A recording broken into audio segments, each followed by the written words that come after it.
Bonjour pour un autre épisode de Vapcast.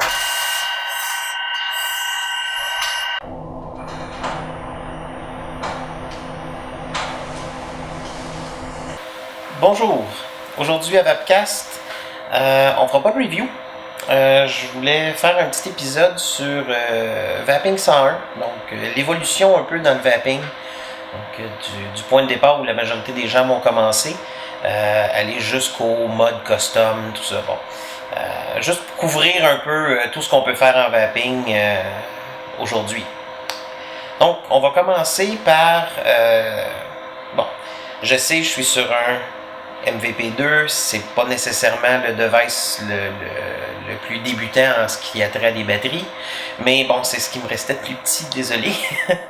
Mais du côté de la tank, par contre, là j'ai une tank qui est vraiment très de base.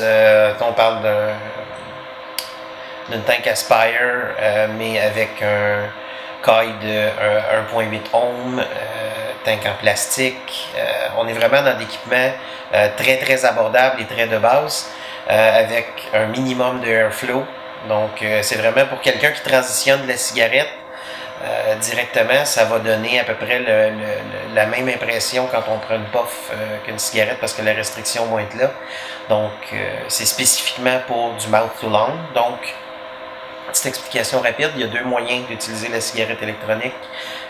Mouth to lung, qui est d'aspirer dans la bouche et ensuite d'avaler la vapeur, comme on ferait avec une cigarette traditionnelle, c'est-à-dire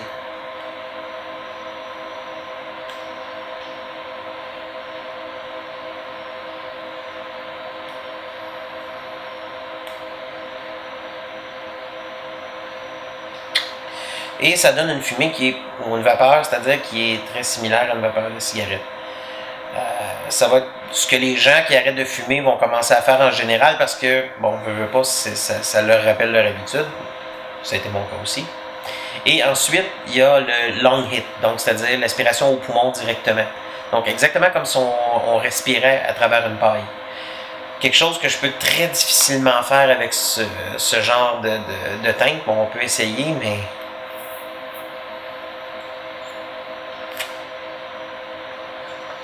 vous voyez, ça va produire un peu plus de vapeur, mais c'est tellement restrictif que c'est pas agréable. Donc c'est vraiment fait pour du mouth to lung. Mais c'est des atomiseurs qui vont demander tellement peu de pouvoir à la batterie que les batteries vont durer quand même très longtemps avec ce genre de setup-là. C'est loin d'être désagréable, mais c'est sûr que c'est une saveur qui va être très faible, si on veut. On ne goûtera pas énormément le liquide, parce que bon, l'atomiseur n'a pas la capacité de le faire.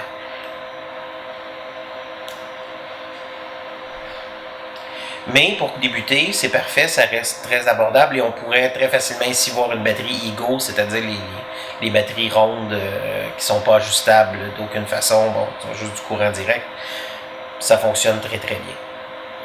Bon, c'est sûr qu'une deuxième étape, on tombe dans des batteries comme le MVP, qui va avoir une plus grande durée de vie et où je vais pouvoir ajuster mon voltage, mon wattage, mais quand même à des niveaux très bas, parce que pour le maximum, on parle de 11 watts pour ce device-là. Il existe dans les MVP High Taste du 20 watts, 30 watts maintenant, mais bon, on parle de matériel pour débuter. Donc, ensuite, on va passer avec des modes qui vont être un peu plus massifs, mais qui vont rester quand même avec des tanks relativement de base, avec quand même un peu un meilleur airflow. Donc on tombe dans du high clear sur un Inuken iTaste 134 mini, et on commence aussi avec un device qui a une batterie remplaçable, ce qui n'est pas le cas du iTaste MVP. Vous voyez ici. Donc déjà là, on parle d'acheter le mode, la batterie, le chargeur, parce qu'évidemment sur ce type-là, il n'y a pas de charge USB ou quoi que ce soit d'intégrer, donc ça va nous prendre un chargeur pour ces batteries-là. Ça va nous donner un peu une meilleure durée de vie, mais c'est sûr qu'on a une limitation au niveau de l'ajustement, parce qu'on a un ajustement ici qui nous permet de descendre à 7 watts et de monter jusqu'à 12.5. Ce qui est quand même un petit peu mieux que le MVP que je vous ai montré. Mais c'est des devices qui sont quand même assez dispendieux pour des débutants. Mais quelqu'un qui veut commencer à grossir, mais qui n'est pas encore prêt à aller dans du plus gros matériel, ça peut être intéressant.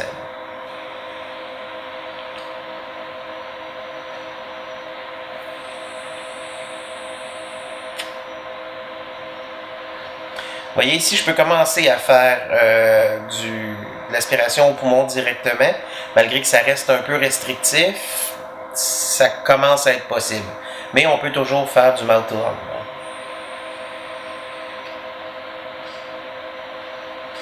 Donc c'est un beau device pour commencer à transitionner. Ça nous amène justement à des tanks qui ont un peu plus de capacité, ça nous amène à des brûleurs qui sont un peu plus intenses, donc ils vont faire de la vapeur qui a un meilleur goût.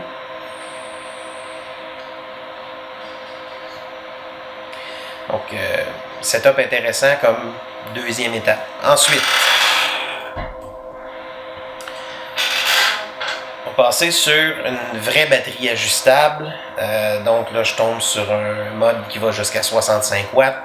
Je peux faire tourner à peu près tout ce que je veux là-dessus, mais je l'utilise en troisième lieu simplement parce que je reste sur une tank qui est pas une Atlantis, désolé, mais une Nautilus. Donc ça, je vous dirais qu'avant de tomber dans du sub-ohm, c'est probablement une des tanks de plus haut de gamme, si on veut. On change de gamme de prix, mais on est encore dans quelque chose qui est abordable et on commence à avoir du airflow ajustable. Donc, là, j'ai la possibilité de faire du complètement restrictif pour du mouth to lung.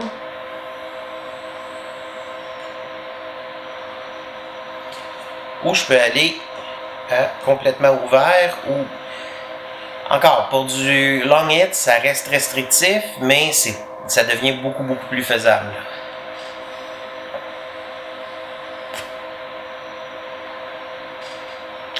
Et on commence à avoir des productions de vapeur qui sont un peu plus intéressantes. Le gros attrait ici, c'est si on l'utilise en public, si on vapote en public.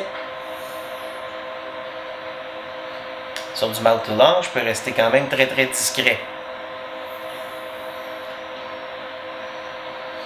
Donc quelqu'un qui est encore en sevrage de la cigarette peut avoir son fixe de nicotine sans fabriquer des nuages pour que toute la planète se rende compte qu'il vape.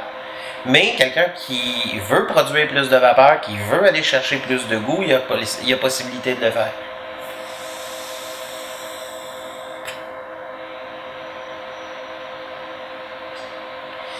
Bon, on n'est pas encore dans le mode complètement custom, mais on commence à avoir quelque chose d'intéressant ici.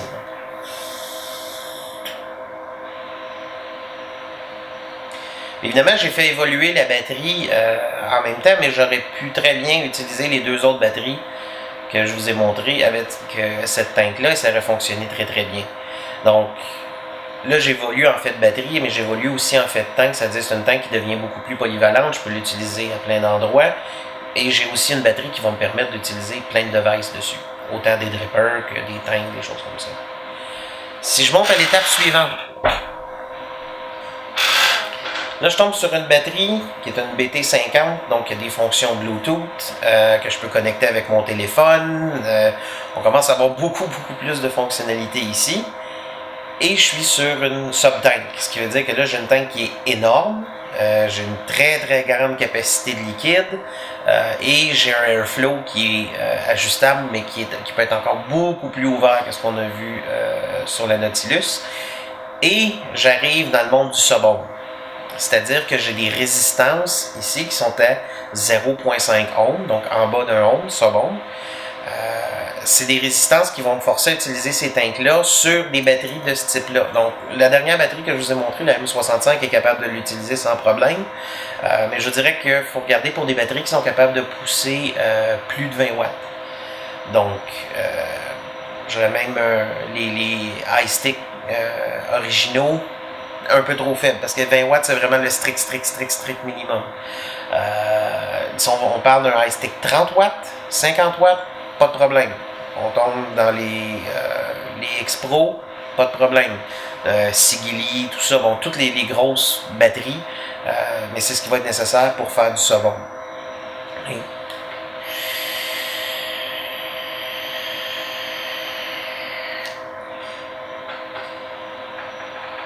on commence à produire beaucoup de vapeur.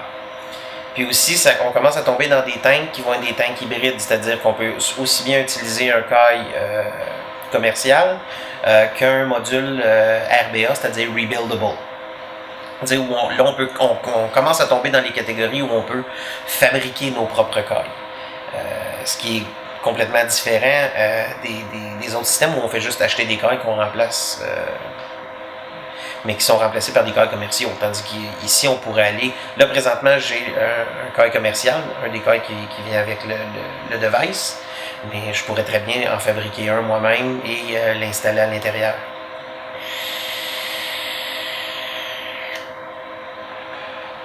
C'est sûr que le goût devient 10 fois plus intense. On goûte vraiment la vapeur. On produit beaucoup plus de vapeur. On a une autonomie qui est beaucoup plus longue, parce qu'on a une quantité de liquide qui est quand même beaucoup plus imposante. Ici, on était du 6 ml. Donc, là, on commence à tomber dans le matériel où on peut mélanger batterie, tank, tout ça. Les gens qui vont vouloir customiser. Ici, comme je vous ai dit, on a un mode qui nous permet de se connecter à notre téléphone pour avoir des statistiques sur ce qu'on utilise. On tombe dans l'équipement qui est beaucoup plus sérieux là, pour quelqu'un qui est en train de faire de la vape plus un hobby que simplement le remplacement de la cigarette. Ensuite, on tombe à la dernière étape où là, je suis sur un X-Pro M80+, device avec Temperature Control, donc contrôle de température, ce qui me permet d'utiliser des builds en nickel, ce qui me permet de faire beaucoup d'autres choses. Et aussi, je tombe sur un dripper. Là, je n'ai plus une tank. Ça veut dire que j'ai plus une autonomie. C'est un système dans lequel on va voir notre build. Donc, c'est nous qui fabriquons les cailles. Et on va rajouter du liquide à l'intérieur. On va rajouter du liquide à l'intérieur manuellement.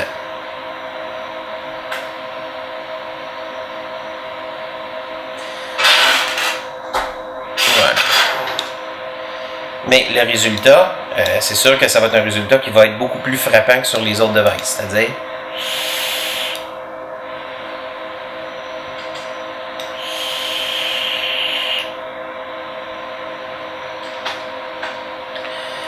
en passant, si vous me voyez l'activer avant de prendre une puff, c'est pas parce que j'ai un délai sur la batterie, c'est que les cailles que j'ai fabriquées ici sont tellement massifs que j'ai besoin de les réchauffer.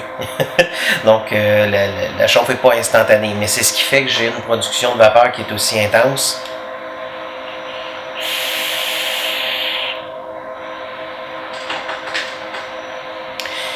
Mais c'est ce qui fait aussi que lorsque vous arrivez dans ce type d'équipement-là,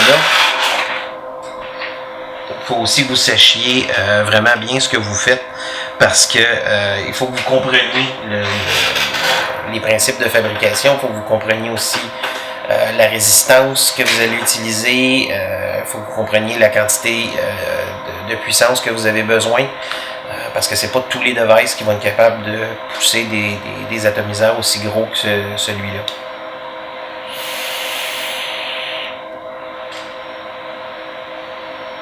Et comme vous pouvez le voir, c'est pas le type de vaping que vous allez faire nécessairement en public ou au travail ou quoi que ce soit. Bon, parce que c'est sûr que ça va devenir très dérangeant pour les gens autour. Puis c'est ce qui peut donner aussi une mauvaise réputation au vaping quand les gens font pas attention et qu'ils utilisent des devices massifs. Comme ça dans des endroits publics. Donc, c'est sûr que même moi personnellement, bon, oui, j'ai des devices de ce type-là, mais lorsque je suis au bureau, par exemple, je vais utiliser beaucoup plus quelque chose comme ça. Vous voyez que je fais de la vapeur, mais c'est une vapeur qui se dissipe rapidement, c'est une vapeur qui fera pas de nuages autour de moi, tout ça, c'est beaucoup moins dérangeant pour les gens autour. C'est quelque chose qui peut se dissimuler beaucoup mieux. Parce qu'évidemment, l'idée, c'est de ne pas déranger non plus autour pour qu'on garde la liberté qu'on a d'utiliser nos devices. Parce que ça, dans un restaurant, je risque fortement de me faire avertir très rapidement. Bon, autre point maintenant. mis à part les devices eux-mêmes.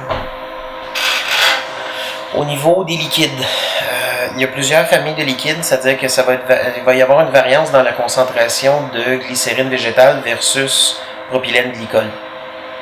Lorsque vous allez commencer, vous allez probablement commencer avec des liquides à 70% propylène glycol, 30% glycérine végétale, propylène glycol PG, glycérine végétale VG.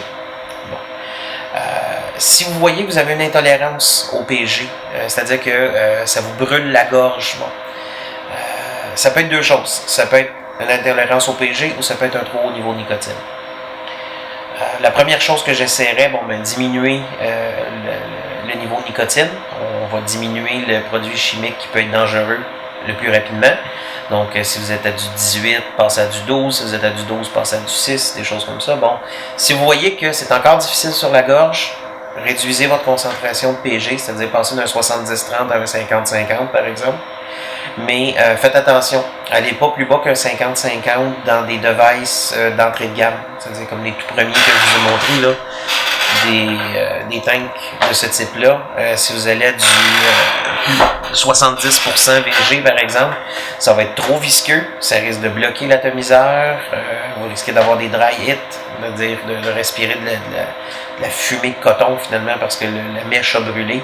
Donc, de préférence, restez à du 50-50. Si vous voulez aller dans du 70-30, 70 VG, je vais vous recommander des devices qui sont un peu plus performants. C'est-à-dire que c'est sûr que du Sobom, c'est l'idéal quand on tombe dans du 70-30, mais même une tank Nautilus comme celle-là fonctionne présentement. C'est ce que j'ai du 70% VG dedans. Et que ça fonctionne très très bien. Faites attention par contre, plus on met de glycérine végétale, plus il va y avoir de vapeur. Donc c'est sûr que si on veut rester discret, il va falloir prendre des plus petites inhalations. Parce que si on prend des grandes inhalations,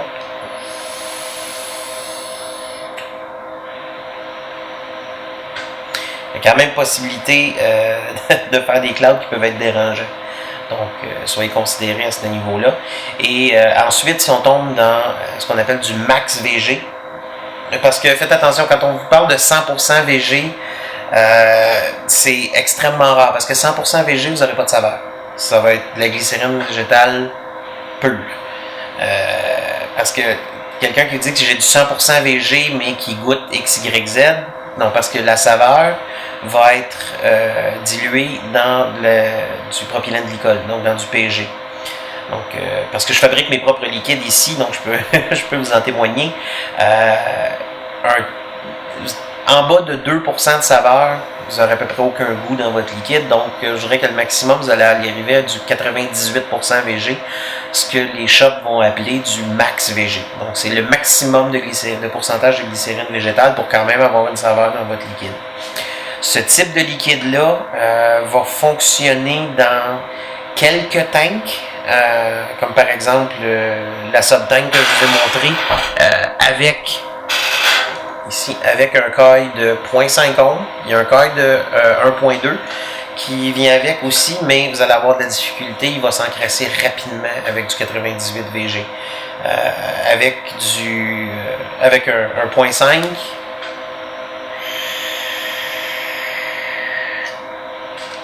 vous allez avoir quand même un bon fonctionnement. Mais encore là, vous allez avoir beaucoup de vapeur. Idéalement, si vous allez dans du 98 VG, ça va être un dripper. Le dripper, il n'y a pas de problème. Lui, il va être capable de prendre n'importe quelle concentration. Donc, mais bon, juste si vous ne faites pas trop de chain vaping, vraiment, prendre des puffs une à la suite de l'autre, une sub-tank ou une Aspire Atlantis, par exemple, toutes les tanks qui peuvent fonctionner, je dirais autour de 25-30 watts, ça va être correct. Mais de préférence, vraiment, c'est le dripper pour du 100% VG ou du max VG. Donc, c'est un peu ce qui est à couvrir. Et aussi, plus vous allez dans des équipements qui produisent beaucoup et qui ont un wattage élevé, vous allez vouloir baisser votre taux de nicotine très rapidement parce que, veut pas, plus de vapeur, plus d'inhalation, des plus grandes inhalations, vous allez absorber beaucoup plus de nicotine. Donc, moi, par exemple, la majorité des liquides que j'ai dans ces tanks-là ou dans mon dripper, ça va être du 0, mais vous pouvez aller à du 1,5, 3 mg, mais 6 extrême limite dans ce genre d'équipement-là. En haut de ça, vous allez rapidement, premièrement, ça va faire mal à la gorge, ça va être très irritant, puis vous risquez un empoisonnement à la nicotine, ce qui est vraiment pas une bonne idée. Donc, baissez beaucoup votre taux de nicotine lorsque vous arrivez dans des équipements comme ça et que vous les utilisez, surtout avec des liquides, avec beaucoup de VG, parce que beaucoup de VG, ça veut dire beaucoup de vapeur, donc on va avoir tendance à